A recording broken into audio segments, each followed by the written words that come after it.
Good afternoon, everyone. It's Sunday, May 21st, and I'm at the Capitol in a committee room across the hall from where the Senate Finance Committee is about to convene.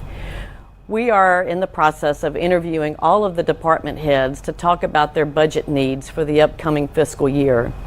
As you know, the governor has proposed a $9.4 billion budget in state general fund. This is part of roughly a $30 billion budget. What the House sent us is a $9.2 billion budget, which is basically the same amount of money that we have spent this current fiscal year. We call it a standstill budget. Many of us believe that the agencies ought to be able to live within their means and use next year the same amount of funding that they received this year. So we are interviewing each department to understand what the consequences could be of them living with the same amount of money in the upcoming fiscal year.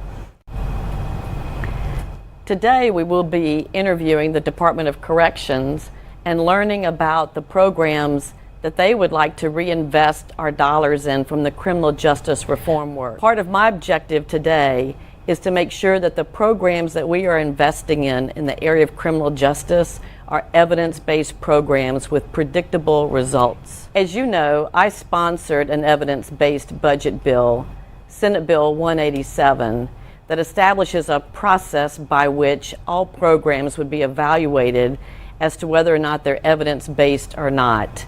This is clearly the right direction and best practices by many other states to ensure that we're getting real results for our dollars.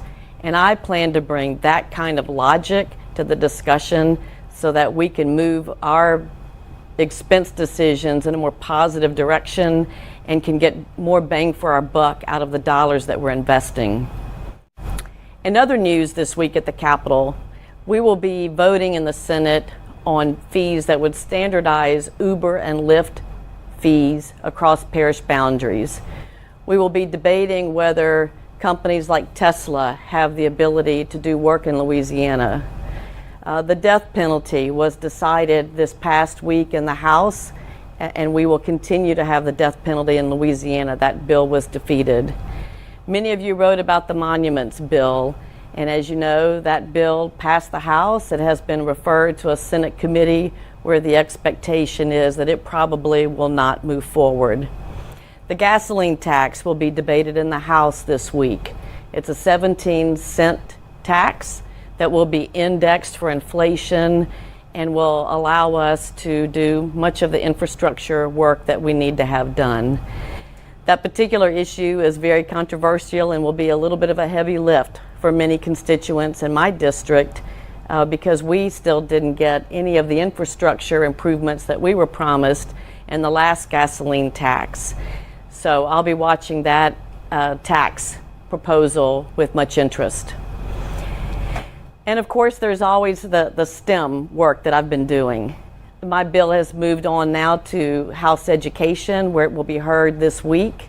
This Thursday is the exciting Robotics Day. It will be our first big event at the Capitol. I hope it will become an annual affair. We will have 250 to 300 students at the Capitol from ages K through 12 who will be showcasing their robots. For the most part, these are teams from Louisiana who qualified for the World Championships.